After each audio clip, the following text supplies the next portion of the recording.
What's up guys, welcome back to episode 10 of our MC500 two-stroke dirt bike build and giveaway, otherwise known as Hellfire. This thing is going to be going home with one of you guys very soon. My name is Charles, owner of mXrevival and mXrevival.com, and today I am geeked out. Normally I write myself a script. Today I don't even think I need it. As you can see, big ass AHM factory services suspension box here with me in the shop today. Guess where that's going? Not only are we going to unbox your suspension, and you guys, as I promised in the last episode, you are going to trip out on this stuff. I saw a preview of it. You will not believe what Brandon and the crew did for you guys on your bike. Not only that, we are also going to be installing a set of the Phoenix Handlebars 118s with the 70 rise on Hellfire for you guys. I will also be giving away a set of Phoenix Handlebars today. Actually, it's a $150 gift card, so it's much more than you need for a set of bars. So stay tuned for that. We got a brand new MX parts giveaway in today's episode for you. We're gonna go ahead and install your AHM factory suspension today, as well as your Phoenix Handlebars, and then we'll get an up close and personal look at some of the zinc replating we did on all that ugly old KTM gray hardware. And real quick, these don't have anything to do with today's episode, but future episodes. This is the all-new Lectron Pro Series carburetor. We will be putting one of these new Pros into Hellfire as well. The Pro is badass. You guys may have seen some videos I did on it recently. It has a brand new jetting circuit down below. So in addition to all the awesome features the Lectron already had, it has a new pickup specifically for bottom end grunts. So this is going in your bike. I also have 3 of these to give away, so that's coming real soon. I wanted to spice things up a little bit today, guys. I've been feeling kind of bland. I don't know why. I don't know how you can with an awesome build like this. Maybe I just have a little extra caffeine in me today. Regardless of that, I also have a brand new set. This is the first time anyone's ever seen these, of limited edition. There's only going to be about 10 pairs of these, I think, made specific, oh my God, Hellfire goggles from my boys at Onium Pro. We got the Hellfire logo on these goggles. We've got the mXrevival Onium on these goggles. We've got the all red with the blaze lens. Ridiculous. 10 pairs of these made. I'll be giving some of these away soon as well. Guys, get your asses entered. If you have not already, you've missed a ton of MX parts giveaways, and you don't want to miss these new ones. I'm feeling really good about my career choices. I'll tell you that right now. Get to do so much fun stuff with my amazing build team. Having said all that, guys, let's crack into your AHM suspension. I haven't seen it myself. You know I don't crack boxes without you.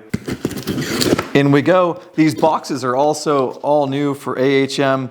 They will send you one of these if you want to stick your suspension in it and ship it out to them. It has specific fork and shock slots, so your stuff actually can't move around.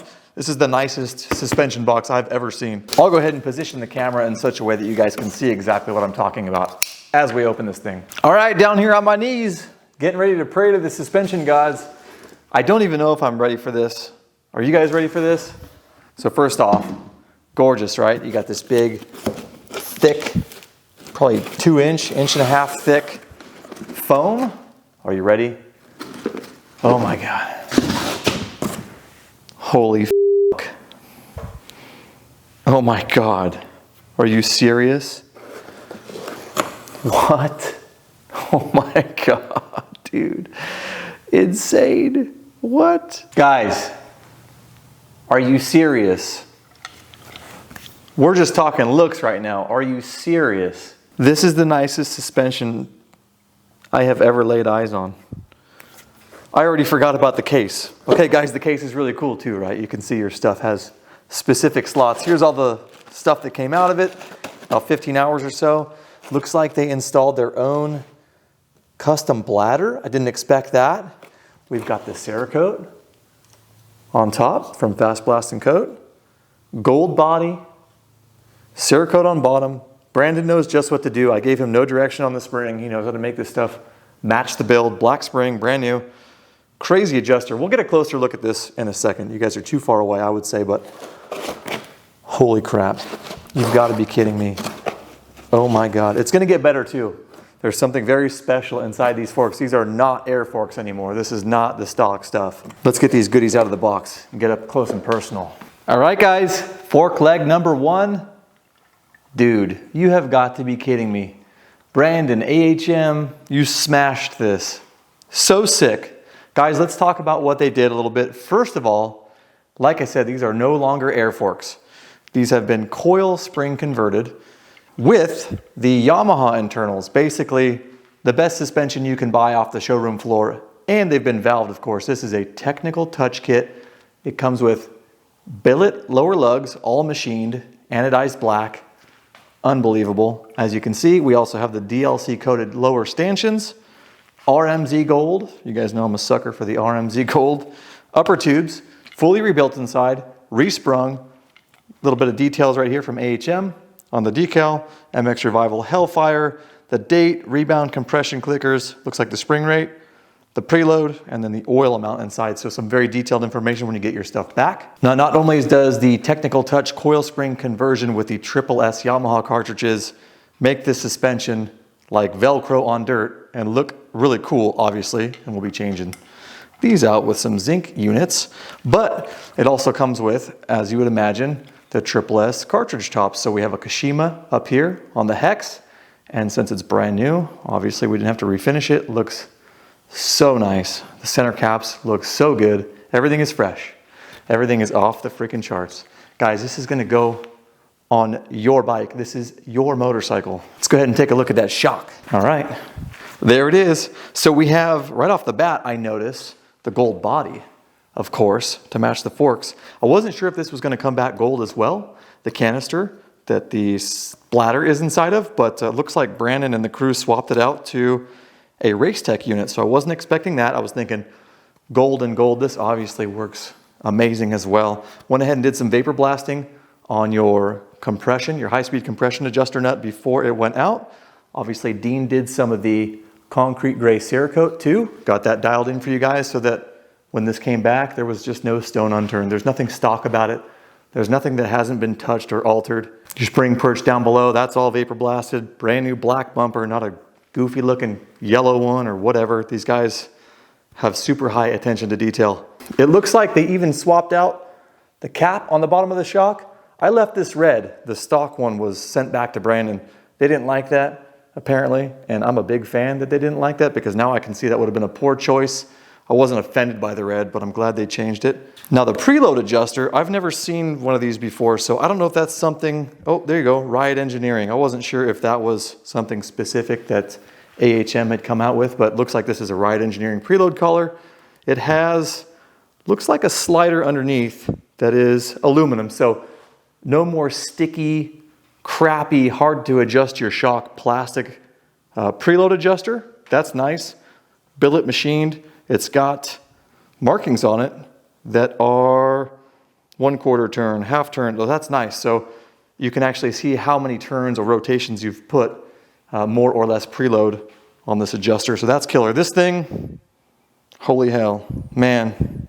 You guys, like I said in the last episode, with your wheels and your dirt tricks, blacked out sprockets and rotors, you are so spoiled. You are so stinking spoiled.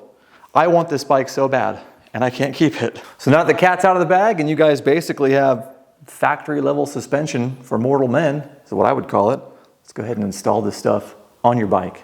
All right, guys, here we are. First look. Look at the gold on that Cerakote concrete. Stupid. You gotta be kidding me. Here's a closer look at the upper cartridge or inner cartridge cap. You can see the Kashima coated hex. Obviously everything's perfect. The anodizing on these tubes is just about flawless. There are very little marks anywhere where it kind of didn't take well. The gloss, the level of gloss, insane.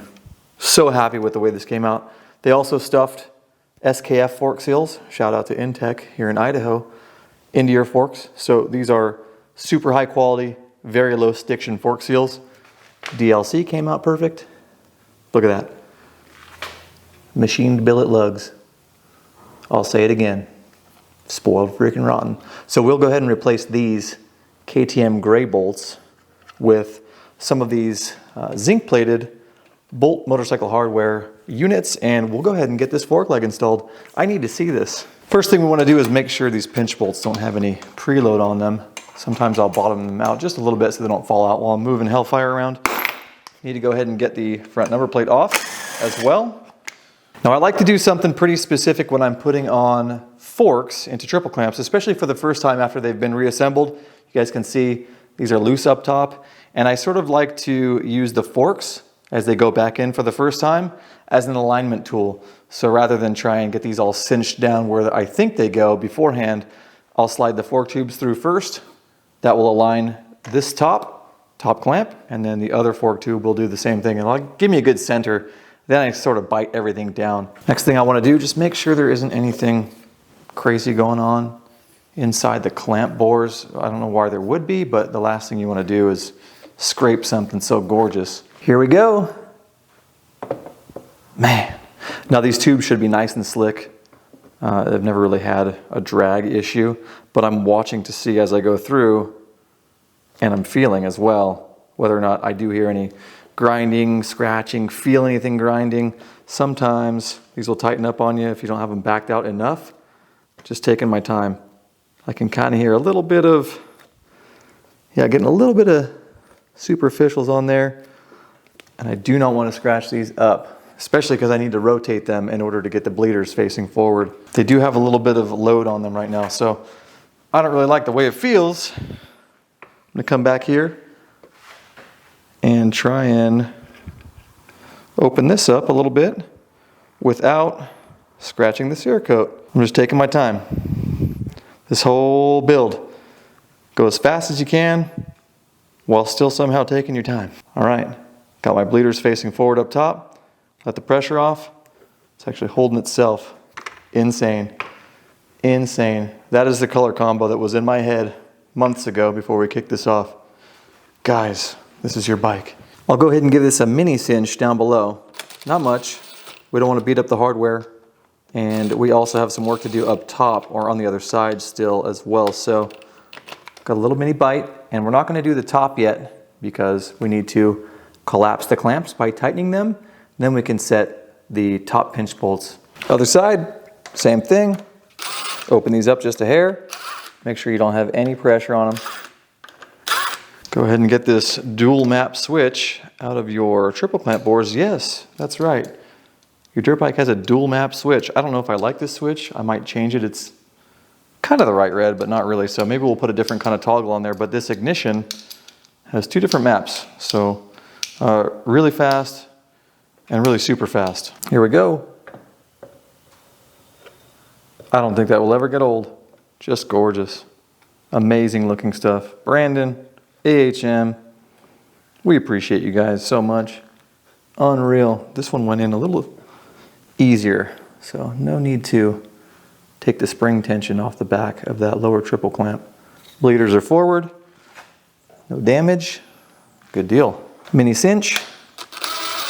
Man, who said stock triple clamps can't look good? These are the nicest looking stock triple clamps I think I've ever seen, basically because they're so simple and they only have one little casting flash line in the middle that you guys saw us remove with Prime MX pads in an earlier episode, but they're nice and flat generally. So when you take that casting flash off, it's really easy. It doesn't take a lot of time. There aren't a bunch of extra edges. And if you guys saw the episode where Dean and I Cerakoted these, they also don't have a rough cast nature. They're very smooth to begin with. So once you get this casting flash off, you don't have a smooth area where the pad was and then a rough cast area on the top or the bottom. That drives me nuts. In those cases, I just leave the casting flash alone. It doesn't bother me enough to have two different material finishes. It ain't for me. That looks good. Guys, if that doesn't get you excited, I'm not sure you have a soul. I cannot believe what my eyes are seeing right now. Your MC500 is just looking off the charts. Holy crap. Now guys, we're gonna go ahead and move on to the shock in the rear before we get into the handlebars and tightening down of upper clamps and what have you. Before we do that, I wanted to talk about why you might want a coil spring conversion inside your AER air forks on your Husky, Gas Gas, or KTM. Now everybody knows the Yamaha stuff is basically the bee's knees for production units, and when you valve them, they're even better. So you guys are basically getting a revalved 4MX, very well set up set of forks with the coil spring conversion. Of course, gotta take another look at those fancy billet lugs. You guys can, of course, check out the link I'm gonna leave below to AHM Factory Services if you're interested in one of these kits. They did such an amazing job. But the reason you might wanna do this is if you are fed up with your air fork, for example. Air is really progressive in nature and not so linear in terms of when you get to the end of the stroke, as the lower tube collapses into the upper stanchion, gets very resistive, the air, at the end of its stroke. I can make a joke right now, but I'm not going to. I'm going to keep on track here, guys. And that tends to make it a little bit harsh, whereas spring forks are more linear. They're more consistent as the fork action goes up and down. In addition to that, I feel like as a middle of the road vet rider, and I'm sure this gets only worse the faster you are, is that with the air fork, I feel like there's a little bit of vagueness to it, like a lack of connectivity into handlebar in my hands. The feedback I like when I'm going around the track, feeling bumps, feeling turns, feeling how the bike is initiating into ruts. You got to think there's a coil spring in here now where it used to just be air, and that essentially ties the lower tube to the upper tube in such a way that you actually can feel that connectivity in your hands. At least I do get that feeling from any air fork I've had to any coil spring fork I've had. And you also have to think every brand save for KTM has gone back to spring forks for a reason. This stuff originally came out to save the manufacturers money. There's a lack of a couple components in here. Add that up over, what, millions of bikes, not to mention 2-stroke, 4-stroke, all this stuff they make, you're saving millions of dollars. However, KTM does make a good air fork, so I'm not trying to bash on it. I did eventually get used to and enjoy mine when I had it. But the coil spring, you're gonna feel more of the track, it's gonna be more consistent, it's gonna hook up better, it's gonna make you feel safer and more confident, which usually leads to you going faster if you're anything like me. And the faster you go, the better it's gonna hold up and the more consistent it's gonna feel. So this is a really good idea.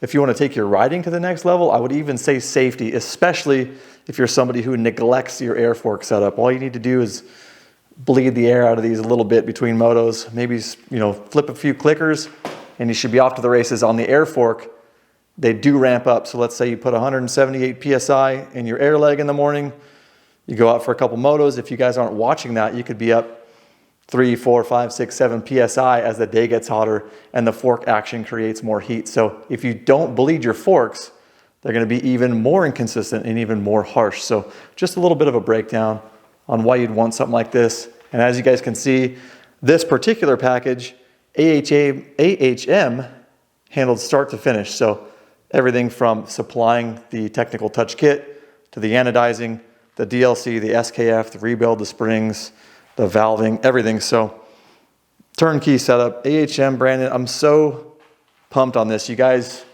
have made this so much better than I could have even imagined for all the mXrevival viewers and the build team. So guys, everyone say thank you to Brandon and the AHM crew below. So now it's time to go ahead and get into that shock. We will install that and then fall back to your handlebars and what have you. For now, I need to go ahead and get that subframe off, drop that shock in. All right, guys, we're up in the air. Check this thing out. Oh my God. Ridiculous. Nothing untouched. The Cerakote looks so good on top of this gold. Just anywhere near it. Got that Ride Engineering preload adjuster with the numbers on it. Had never seen one of those. Did not expect that preload adjuster on there. Very nice surprise. Also did not expect the Racetech canister. This has probably been converted to a Japanese style bladder instead of that plastic puck thing that distorts in the stock KTM shock. Everything looks so good. More Cerakote down below, more vapor, black bumper, DLC coated shaft. I can't believe how this came out. I'm still in awe over it. So we're gonna go ahead and get this installed on your bike. First, I need to pull off the subframe. Let's go ahead and tear that off. Fortunately, this stuff is just sort of hanging out up here. Everything's just mocked up, not too serious. You guys know I'm gonna do something with that FMF canister too. Don't be thinking I'm gonna leave it like that. Turn over the bike with that thing all stock looking. Shame on you if you thought otherwise. Peel that subframe off. All right, she's stripped down in the rear. We got to go ahead and prep our bolts a little bit. These are also no longer KTM gray. So awesome. This stuff just pops. Guys, I'll leave a link to the zinc plating kit so you can do this right in your own home shop as well. A little bit of grease. We're also going to need some thread locker on these. Actually, now that I think about it, this is a thread locker part. We'll use some stuck nuts today on all KTMs. There is thread locker just littered throughout these Austrian bikes. Go ahead and prep both shock mount bolts with some waterproof grease. Good to go. So these bolts will use the stuck nuts low strength, the blue, rather than the red, because this is something that doesn't really need a high strength thread locker because it's going to have good torque on it, unlike a brake rotor or something. But you're also in it, well, a lot of you guys aren't, but you should be in it at least once a year anyways to lubricate your chassis. Now, if you guys aren't breaking your bikes down at least once a year, you can expect a nice repair bill eventually, although it might be worth it to some of you guys to skip the regularly scheduled bearing maintenance and just replace your bearings once every couple of years. But if it ruins your day and you're out in the middle of a ride and you have something go wrong, that's what really chaps in the ass. That could be a thumbnail right there. Maybe it will be. Maybe this is the thumbnail of the video. That thing is just looking so deadly. Absolute weapon. Do a quick pre-check here. Might need to spin the lower clevis. Everything's lining up very nicely. I have the rear tire elevated a little bit. There is a regular dirt bike stand underneath the tire, and then we have the lift stand under the bike, so I can sort of toggle the swing arm up and not have the swing arm resting on the linkage, making these bolt holes further apart and harder to install. Yeah, we're good. We have the rebound clicker on the same side as the compression clicker up top. That's how you want it on most bikes. I think some newer ones might be spun on the bottom, but not in this case. Go ahead and get one of our first bolts installed. How's that look, guys? Ridiculous? Get that lower in there. Probably need to raise the bike just a little bit. Get that linkage up where I want it. Need to go back down just a little bit. This is handy so you aren't trying to balance all this with your hands. It's just brutal. Okay, perfect. Reverse reach around, and we're in. Set torque on this bad boy. Got our thread locker in there. Take care of the old undercarriage.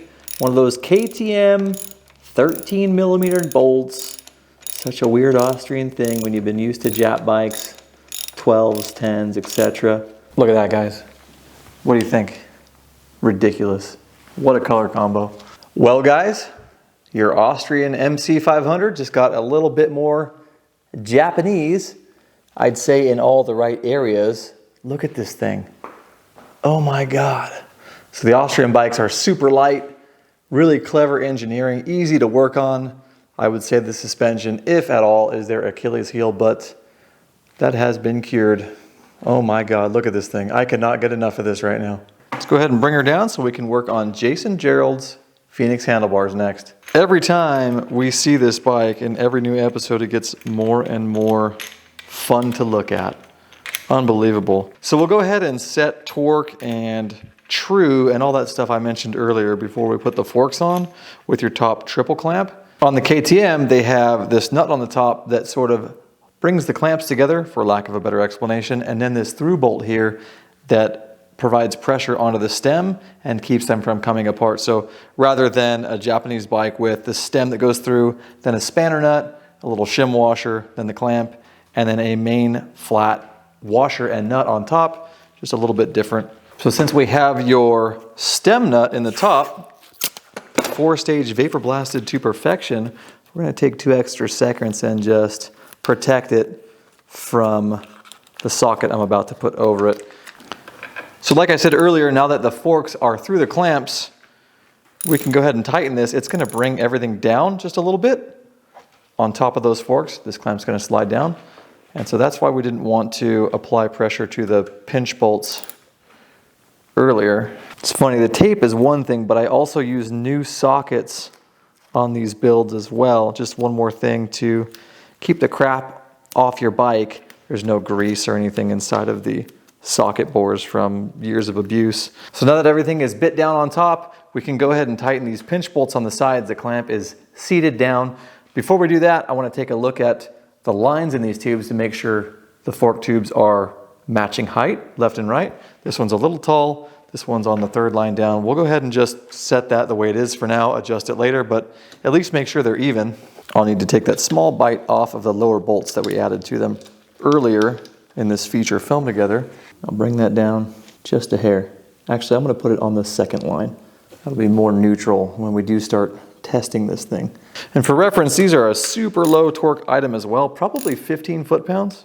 I have it down by feel. I mean, I can't even imagine how many times I've done this. And that's the same for the upper pinch bolts, the lowers, and typically the axle pinch bolts as well down on your fork lugs. So you want to go back and forth with these because until you get to that 15 or so, you'll tighten one and it sort of takes pressure off the other. So until you can get them to about the same torque value. Just go back and forth till they feel the same. Same thing on the other side.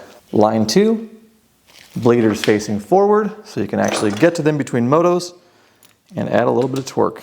You're done. Torque, not twerk. They're two different things, guys. All right, now that those are all buttoned up, we just have to go ahead and tighten this cross bolt here. Did you guys even notice that we Cerakoted what would normally be a zinc colored cap on your frame there? I don't know. Actually, you guys know what? This is a thread locker item. So we'll go ahead and put some stuck nuts blue on that as well. A little dab is all you need. Now that we're dialed in here, we can go ahead and start working on our bar mounts and our Phoenix handlebars. Before we mount those bars, we need to go ahead and get some stuck nuts thread locker on these bar mount bolts as well. Another KTM gray deleted item, freshly coated zinc, looks sick. There's also two positions in this top clamp. You got rearward and forward, and then you can also spin this rearward or forward too. So I'm gonna go ahead and put them in the rear mount with the bar mount facing the forward position. Pretty neutral. A little bit of stuck nuts, a little bit of Torx T45. Torx hardware all over these damn Austrian bikes. I like that the cast in this upper clamp sort of has rails that these bar mounts rest on. So when I'm applying torque, I don't need to try and hold this thing so they don't spin. It's actually extremely handy. Thanks, Hans. All right, it's time for those awesome Phoenix handlebars. So, little note, this is not the bar pad for your bike. This is actually something that JG over at Phoenix made for your boy. These have the mXrevival logo in them. These are on all my personal bikes. Thank you, Jason. I feel really cool when I'm at the track and I'm the only person with those pads. But this is your Phoenix handlebar 118. So the 118 is the larger diameter, so 1.125", 118. And then Jason has another set they call the 78s, which is 7/8 down here in the clamping area, a little bit smaller. Those are the bars with the cross pad. Now the secret sauce to the Phoenix handlebars, which you guys can actually go visit their website, I'll leave a link for you below, but they have a quiz. You can actually go over to phoenixhandlebars.com, take a quiz to find out what size bar in terms of height you should be running. So if you're not sure, and sometimes bars can be that way, you're not really sure what you want, and you don't want to drop the money on something you're not sure of, go take the quiz. It will help you out. For me, I'm a moto guy. I like to be able to turn. The taller my bars are, the better control I feel like I have when I'm standing up. But when I'm sitting down, if the bars are too tall, I feel like I can't turn. I feel like I can't get my elbows up high enough. So the lower the better for me. That's why I run the 70s. I feel it's a great moto bar. I'm 6 foot. So these also just went to a 55 millimeter sweep. So the pullback here, this used to be 57, now it's 55. 57 is a little too much for me. The 55 is just about perfect. I'm a 54, 55 guy. So really nice. They keep improving these bars. These are perfect for this build. Everything Jason Gerald does over at Phoenix has a little touch of gold. As you guys can see, I'm down with gold. I love it. Matches the fork tubes very well. As far as setup goes in terms of where your bars should be, front to back, I like them to be really neutral. So with the Phoenix bars, I find that if you're looking down the fork tube, you guys can see this is a little bit rearward. I kind of like to roll them up till they're a little bit in line with pretty much going straight up and down, parallel with the forks themselves. And then on the Phoenix, I feel like on my personal bikes, I roll them just a little bit more forward than that. And what that does is it gets the bar ends over here, rather than being a little bit down or a little bit pointed up, it puts them very neutral, very flat. So like I said, in line and then just a little bit rolled forward from there. Pretty much perfect for me personally on the Phoenix bars. Next thing we need to do is put our bar mount caps back on. These have a little dimple in them indicating front. We'll also want to make sure that our bars are in the center in terms of left and right now. On some bikes, the bar mount top clamp has a deeper cast on one side where you would bottom the front out on the clamp, and then you'd have a gap in the rear, so you would pretty much know exactly where to tighten the front because it would bottom out or stop, and then you'd set a little more torque on the back. On these, they stop evenly on the bottom there where the gray Cerakote ends, so you end up with a gap on both sides. You need to kind of keep an eye on that so you don't walk the cap too far one way or the other. On the ones that bottom out in the front and have a gap in the back, you also want to go ahead and be mindful of the torque spec, because if you go too hard on them, you might fracture the back of the bar mount cap off, and you especially don't want that to happen while you're riding and you hit something hard and the torque's too tight in the back and you snap it off at the track. It's one thing to snap it off at home, but while you're riding, well, you might wake up in the hospital. So here's that gap I was talking about. On some bars, this will actually touch in the front, and in the rear, you'll have that gap. As you can see, we have that gap on both sides here. This side's a little tighter in the rear than the front, so as you're tightening, you guys can see that's a little more gapped out than this one here. Just make sure that gap is even. Do your best. Probably doesn't have to be perfect, but it's something to be mindful of. Another cool feature about Jason Gerald's Phoenix handlebars are these hash marks here. They are 800 millimeters wide. We'll get more into the bar sizes and heights in a minute, but every Phoenix bar is 800 mil. But we're going to be using these. We're going to cut the throttle side down. We're going to be installing a really cool product called the Zero Resistance Throttle shortly. This is a CNC cut, American-made throttle. It is basically bomb-proof. So again, we'll be cutting these down in a future episode. Stay tuned for that. These things are badass. So a final word on the Phoenix handlebars. You guys will be able to see this for yourselves when you check out the site. But the cool thing about these bars is that they are all the exact same bend. So the sweep here, meaning this angle, all the same. The only thing that differs are the clamping diameters, the 118s or the 78s, like I mentioned, and the height. So these are 70s, as you can see. They have 70s, 80s, 90s, and 100s. And as you go up, the bars get a little bit taller. So what I like about that, being that all the bends are the same, I can put these on every single bike. And if one of my bikes is a little bit naturally lower or higher in the front, I can adjust that by simply swapping out to a 70, 80, 90, and 100. I've been steady with 70s and 80s, 80s especially if I'm trail riding. But then when I hop on a different bike, all the bars feel the same. Jeez, look at that thing. Guys, oh, insane. Anyways, that's a quick breakdown of the Phoenix handlebar, but you guys can take the quiz and find out which is good for you. 70s for me. Go figure out what yours is. As far as bar pads go, you guys know your boy has his special pads, lucky me, but we do not leave you guys out on these custom builds you can win. So Jason and I are working on a custom bar pad for Hellfire, just kind of trying to decide if it should be red, which is sort of tough to match if you don't have the bike with you, or black, which is a little bit safer. But you guys let me know what you think in the comments below. Something else we need to take care of together today before this video concludes, we need to swap out this KTM gray hardware. Now this is the gray I've been talking about this whole time, where I've been zinc plating and getting rid of this stuff. I'm pretty sure these came with the technical touch kit because I did not send Brandon any hardware when I launched this stuff his way. Now truth be told, talking to Dave at Bolt Motorcycle Hardware, this Dacrament coating is superior to zinc. So it's a really good corrosion protection, but damn, is it ugly. Okay, fine, it's not ugly, it's just not that awesome either. So thanks to Dave at Bolt again. They send me all these little bolt kits that you can't buy, so pretty cool. Oh, there's our guy right there. 1 and 2. Now isn't that better? Doesn't that look nicer? I think so. The machine lines on these billet lower lugs are ridiculous. Just such a factory piece. Guys, you are getting the best I can do. I mean, I thought the YZ500 was gnarly, but where do you go from here? Electric start, 500 cc's, factory for mortals suspension, in your garage. I don't know. All right, guys, check this out. Your concrete gray Cerakote Brembos with the brushed Brembo logos from Dean at Fast Blast and Coat. They look ridiculous against these machined billet lower lugs. I'm gonna go ahead and install these on Instagram with you guys. I really want you to check out the mXrevival Instagram page. I do behind the scenes stuff on these builds just about every single day, so check it out. I'd really appreciate it. We've got all your pins replated with zinc. These were black, I believe. Lower brake pad pin, same thing. Looks so good. So again, check this out on Instagram. We're also gonna go ahead and mount your front wheel here, your new WUSA wheels with the blacked out Dirtrix rotors. And we'll be reinstalling that front number plate on Instagram too, so we could see it against those gold fork tubes. It's gonna be unreal. Guys, your bike is looking unbelievable. Your suspension came out perfect. There's always a what if you open the box and there's a dent or a ding or something that just isn't quite right and you gotta get it fixed, and the build's on a timeline. So Brandon and crew, you guys have exceeded my expectations. I cannot believe the lengths that you've gone to make this special for my guys, for everybody watching.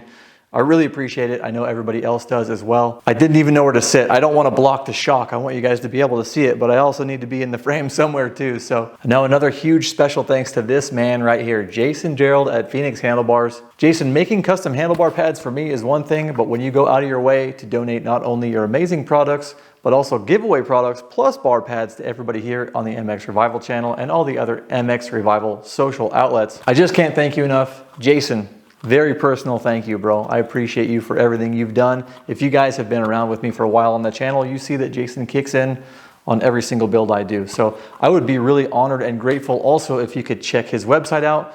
Maybe consider him for your next set of handlebars. You can get them on mxrevival.com as well. That helps both of us out, but it does not matter where you get them from. As long as you get them, I know you will be stoked on them. You'll trip out when you get the box too. You'll open it. There's going to be this special paper, gold touches, handwritten notes. It's just designer across the board. And like I said, if you've been around, you've heard me say that before. So again, Brandon, crew, AHM Factory Services, Jason at Phoenix Handlebars, thank you guys so much for what you've done. You guys watching, don't forget, this week, when you guys enter to win Hellfire on mxrevival.com, you're going to be winning a $150 gift certificate, good as cash, to Phoenix Handlebars. And as I mentioned earlier in this video, that is more than enough to get some bars, probably some grips as well. All the grips come with free gold safety wire, another super awesome Phoenix factory touch. So moving forward with your Hellfire build, as of upcoming episode 11, Tony at Elite Moto Factory and I, Uncle Tony, we will have your engine completely assembled, done deal. It's long past time to get that big electric start bastard back into this frame. Once that's done, I can set final torque on the swing arm main pin,